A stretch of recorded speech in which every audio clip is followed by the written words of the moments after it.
Real estate investment practice problem using Excel. Adjustable rate mortgage or ARM with a rate cap part number 2. Get ready, because we're raising the stakes with real estate. Here we are in our Excel worksheet. If you have access to the Excel worksheet, would like to follow along, note that we have 3 tabs on down below: the example, practice, and blank. Let's take a look at them now, starting with the example tab, in essence being an answer key. If we go all the way to the left, we started off in prior presentations looking at our baseline loan, which is a fixed rate loan, 30-year, just so we can compare and contrast what would happen with the amortization table there to a variant or deviation from kind of the standard, being our adjustable rate or ARM. Then we started to populate our ARM in a similar fashion as we've seen in prior presentations or prior practice problem, but this time we have the added complexity of the caps of the annual rate cap and the lifetime rate cap.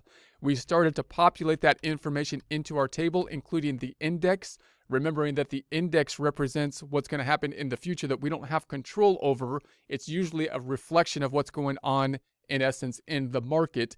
And then our rate is going to be based off of that, generally being 2% higher than whatever the index is going to be. But then we're going to have to apply our caps that will be involved. So we figured out what it would be without the caps in terms of our rate based on this index. Then we kind of logically just thought about the caps to determine what the rates would be after applying these 2 caps on the left-hand side. This time, we're going to go back into this restricted area here and think about applying those caps with the use of a logic formula, one which we can simply copy down, one which should change automatically if we change the data on the left-hand side, which can be quite useful if doing projections, because we don't know what's going to happen with this index. We could try to think of the worst-case scenario, for example, which would mean this index shoots up quite rapidly. If that were the case, then these caps would be designed, that's what they're designed for, to lower the risk for the borrower. So we'd want those to be able to apply, and we can just basically run different scenarios if we can put the logic test in there a little bit more easily to just calculate automatically with those caps. Now, they're going to be fairly complex logic tests because we're going to try to do an if and then calculations. But we have 2 factors that are basically going on down here, so we're going to have some embedded if functions. So we're going to get fancy on the if functions. So note that acquiring this level of if function skill in Excel will invoke envy amongst friends and family. So just be aware that's the price you pay for picking up this level of technique here. So we're going to go to the practice tab, second tab over. Notice that this has the blue areas. The blue areas are going to be pre-formatted, allowing you to work through the practice problem with less formatting issues. Then we're going to go back to the blank tab, and the blank tab is where we left off last time. So last time we left off, we've got, these are our rules. We entered the index. Remember, the index is just something that we're projecting into the future. We don't know exactly what's going to happen, but we know that once we project the index, our rate is in essence going to be 2% higher than the index. Then we have these caps that are applied. So one of the easiest ways to see this is to try to run what would happen if we had no caps and then logically figure out the caps. So we had, if this was the index, the starting point is not based off an index because it often has that teaser rate up front. And then we had 10 plus 2 is 12, 13 plus 2 is 15, 15 plus 2 is 17, 10 plus 2 is to 12. And then we kind of thought just logically what would happen with our rate. Well, 11's 11, nothing unusual there. This one is within the 2% and it's below the 11 plus 5 or 16. So that one is fine. This one violates one of the caps because it went from 12 to 15. And so we're going to limit it to go up by 2 to 14. The next one is close to violating both rules, right? But it violated one. It went from 14 to 17. So that means that it can only go up 2 to 16. If it went higher than 16 to 17, then it would also violate the rule of it can't go over the lifetime cap, which would be the 11 plus 5. That's what the lifetime cap will be. And then the last one doesn't violate any rules. So what I'm going to do is delete these now and see if I can recreate them with an if-then kind of function. So let's delete these out and try to think through this logically. Now, this is, like I said, it'll be a little overwhelming if you haven't worked with these if functions, but if you do them a few times, they make sense, right? Because this is just what you're doing in your mind. You're probably not thinking them out quite as thoroughly, and then if you do this logic test, it may actually, improve your if-then logic function in your brain, right? So if we say this, we're going to say if function, let's say equals if the first logic test, I'm going to say I want to take the difference between these two. So it went from 11 last time to 12. So if I take 12 minus 11 and I take those two, I know that has to be less than the margin, which is going to be 2%. So I'm going to say, well, what if I take 12 minus 11 and it's greater than the 2%, which is the margin. And I'm not going to do any absolute references. I'm going to go back in and do absolute references later so we can copy it down. So what if those two are greater than the 2%? Well, then that's our next test. You hit a comma and you say, well, then if that's true, then what would happen? Well, you would think that you would take the last rate, what it was, plus 2%, because you can't go over 2%. So if this minus that was over 2%, you would think you would take the last amount plus the 2%, which would be true. But what if this last amount plus the 2% is over the lifetime limit, which was the 11 plus 5 or 16%? So now you still have two possible outcomes that could happen here depending on the circumstances, which means you can embed another if kind of function. We're going to have another tree in our argument here. So I'm going to say, let's embed another if.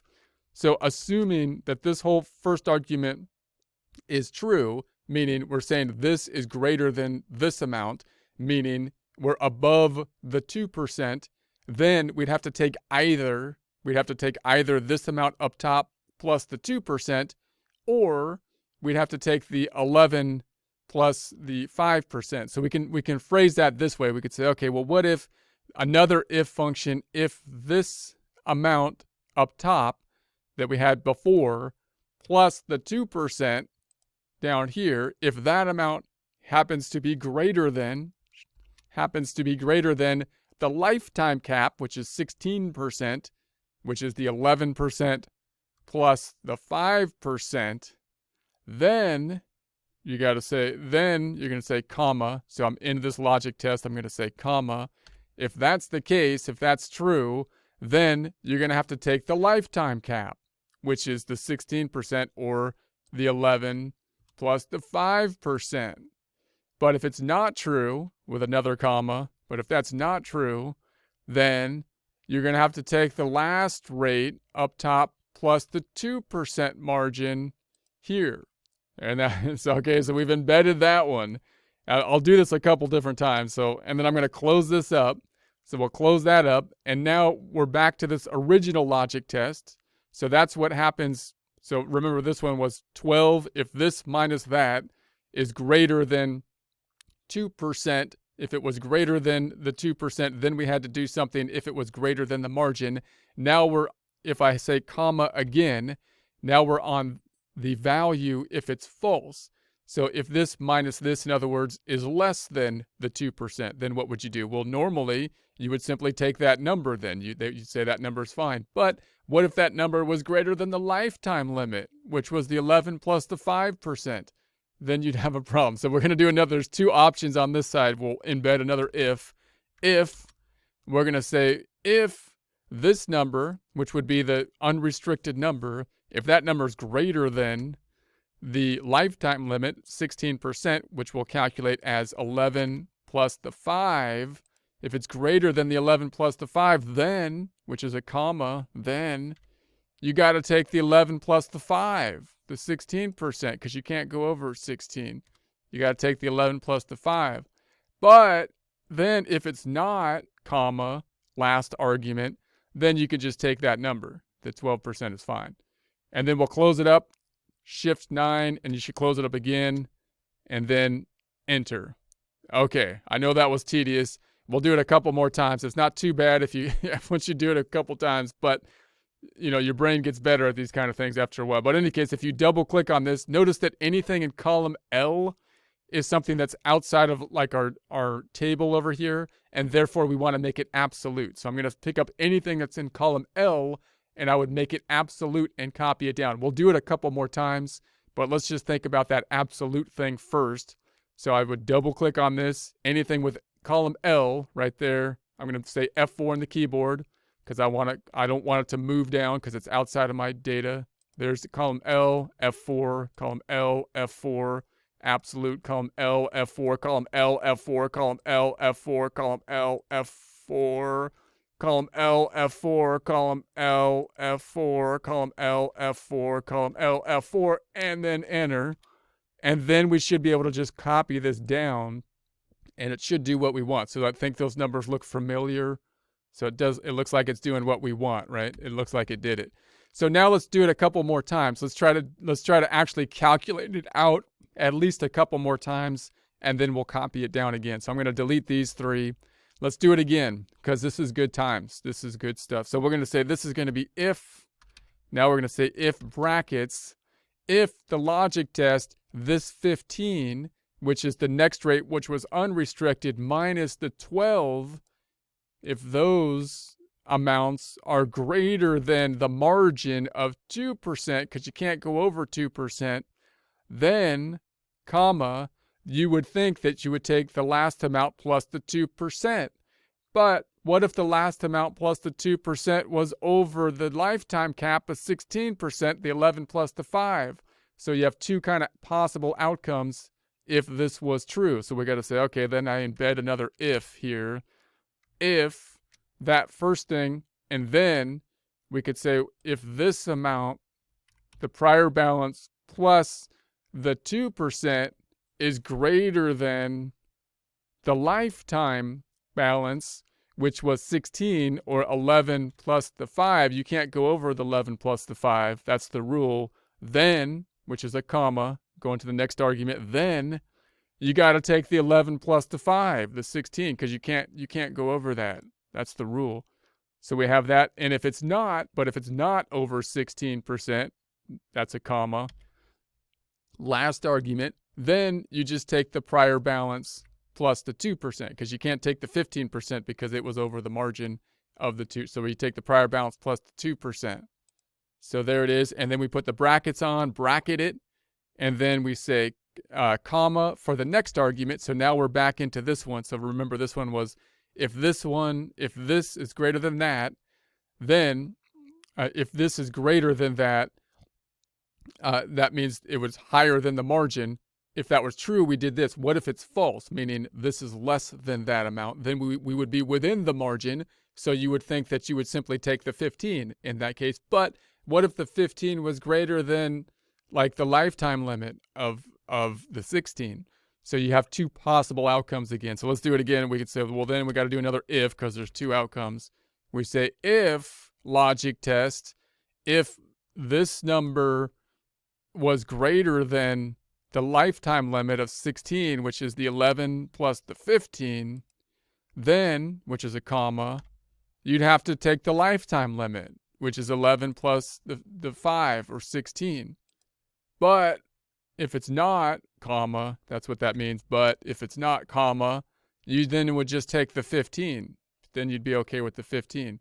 And then we can close it up, enter. Does it do what we think it looks like? That's what we got before, I think. So that's a good sign. And then I would go into here and make absolute all the things that are in column L because it's outside of our data set, our table here. So I'm going to say F4 there, F4 there, F4 there, F4, F4, F4, F4, F4, F4, F4, F4, and enter. And then if you copied that down to the next two, we got the 16 and the 12. Now let's do it again. Let's do it for the 16 because that one's got 17. That doesn't make any sense. And it's over. It's got two violations. So let's do that one. We're going to say this is going to be if brackets that 17 minus the 14 is greater than the margin of the 2% because you can't do greater than the margin. Then you would think that you would take the margin, the prior balance plus the margin. But what if the prior balance plus the margin is greater than the lifetime cap of 16%?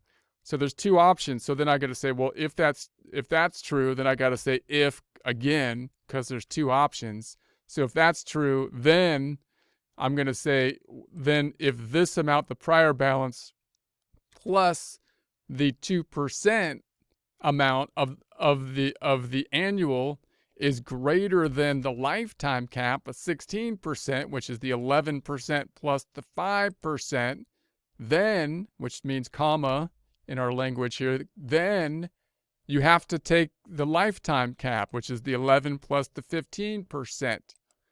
So, but if it's not, then you would take then the prior balance plus the 2%. And then we'll close that argument up. So then we're back to the first argument saying the 17 minus the prior balance, if that was greater than the margin, if that were true, now we're on comma, what if it's false, meaning it's less than the 2%. Then you would think you would take this number unless that number was greater than the lifetime limit of 16. So we still have our two kind of things here. So we're going to say if brackets, another if, we're going to say if this number, what is greater than the lifetime limit in that case, which is 11 plus the 5 or 16, then, comma, that's what the then means, then you'd have to take the lifetime limit, which is 11 plus the 5 or 16. And if it wasn't, that's going to be comma, then you can finally just take that 17. And then closing it up, enter, then we can go, and I think that looks right. And if I double click on it, we could say we want to F4 absolute all the things that with column L, F4, column L, F4, F4, F4, F4, F4, F4, F4, F4, F4, F4, and then just to prove that we did it right again, we could copy it up maybe this time. And we get not to that last one. This is still 11%. Oh, hold on a second. Undo. This one is still 11% because that's our starting point. Okay, so let's do it. Let's do it one more time. So I'm gonna delete these three, and then let's just do it one more time. Absolute it, and we'll copy it down. So we're gonna say I'm gonna do this quickly this time. I'm gonna say if brackets the 12 minus the 11, if that is greater than the margin annual of the 2%. Then, now we have two options if it's greater, so I have to have another if brackets. Then we're going to say that if this item, the prior rate plus the 2%, is greater than the cap of the lifetime cap, the 11 plus the 5 or 16, then, which is a comma, we have to take the 11 plus the 5, which is the 16. But if it's not, which is another comma, then we take the prior balance or the prior amount plus the margin right there, and then we close up the brackets. And now we're going to go to the next argument with a comma. So now we're back to the original one, which says if this minus this was greater than the 2%, we say what if it's true? What if it's not true? Meaning this minus this is less than the 2% margin. Well, then you would think that you would take the 12. It would be fine. But what if that was higher than the cap of 16? So we got two things again. We could say, okay, well, if brackets, if we're going to take that number, if that number were greater than the lifetime cap of the 11 plus the 5 or 16, then, which means comma, we would take the lifetime cap, which would be the 11 plus the 5 or the 16. But if it's not, which means another comma, then we can just take that 12% and close up the brackets. Now notice if you don't close the bracket again, like you just hit enter, it'll try to close it up for you generally. Excel will say, okay, I'll close it up. Looks like that's what you want. And so we'll go, okay. Now if I double click on this, we'll just once again absolute the column L, F4, we're going to say F4, F4, F4, F4, F4, F4, F4, F4, F4, F4. There we have it. And then enter. And then we should just be able to copy that down again. Copying it down. So I think those numbers look familiar. Those looks like it meets our requirements. So there we have it. So then just how you can get those logic tests in there. And again, once they're in place, then you can make some more complex projections, or change your projection terms over here and run those projections.